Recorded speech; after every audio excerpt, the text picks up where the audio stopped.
Olá, meu nome é Heleneuda, do Vale Costa de Moraes, sou estudante de História e Licenciatura do Centro Universitário Uniter, Polo São Gonçalo, Rio de Janeiro. Hoje eu vim apresentar para vocês o meu portfólio Fase A2, onde o tema é empreendedorismo, criatividade, inovação e responsabilidade social, cultura surda e Libras. A trajetória no mundo. Até o século XV, os surdos eram mundialmente considerados como ineducáveis. A Libra foi criada então junto com o INES, a partir de uma mistura entre a língua francesa de sinais e de gestos, já utilizados pelos surdos brasileiros. A partir do século XVI, com a mudança nessa visão acontecendo na Europa, essa ideia foi sendo deixada de lado. Teve início a luta pela educação dos surdos, na qual ficou marcada a atuação de um francês chamado Eduardo Routh. Em 1857, Routh veio ao Brasil a convite de Dom Pedro II para fundar a primeira escola para surdos do país, chamada na época de Imperial Instituto de Surdos Mudos. A língua brasileira de sinais, Libras. A língua brasileira de sinais, conhecida amplamente por Libras, é usada por milhões de brasileiros surdos e também ouvintes. De acordo com o IBGE, há mais de 10 milhões de pessoas com alguma deficiência auditiva no Brasil. A educação de surdos num país que resultou na criação da Libras remota, a instalação da primeira escola para surdos no século XVI, o desenvolvimento de políticas de inclusão para a comunidade surda fez com que, em 2002, a Libra fosse reconhecida como língua oficial durante o governo de Fernando Henrique Cardoso. Cultura surda.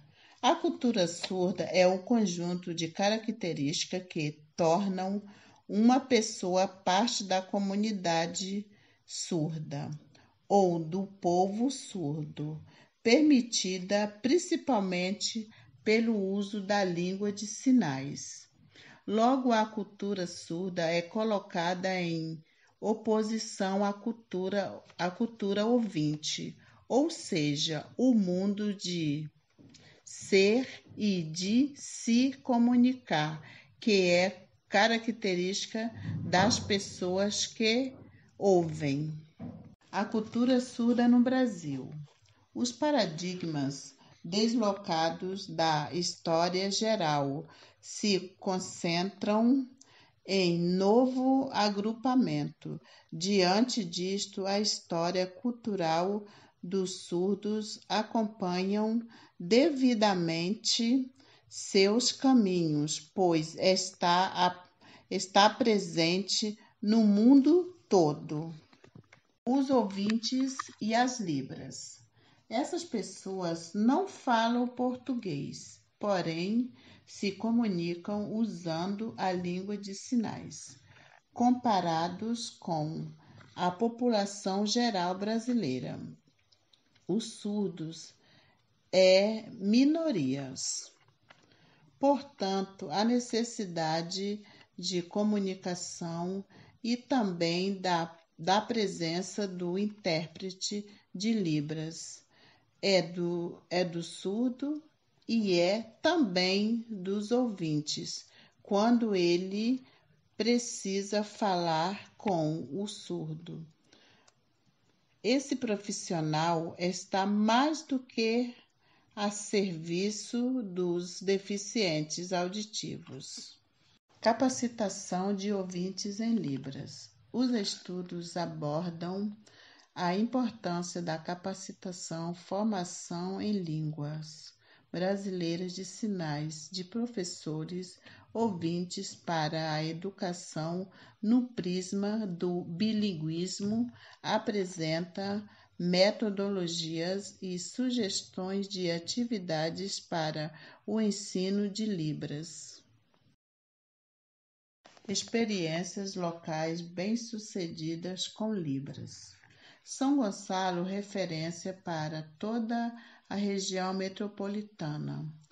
O Centro Especializado de Reabilitação, situado num bairro de Neves, atende pacientes nas modalidades intelectuais, física e visual, além de múltiplas deficiências, com um trabalho de excelência. O que pode ser feito em nosso polo para melhorar a vida do surdo e mudo? É importante frisarmos que em qualquer instituição é necessário termos profissionais capacitados ao ensino de Libras aos estudantes. É necessário que haja mecanismo de acessibilidade pelos quais os estudantes com e sem a deficiência interajam e participem das mesmas atividades. Com isso, as escolas devem dispor de um intérprete de Libras, cursos em que o foco seja totalmente aos estudantes surdos e mudos.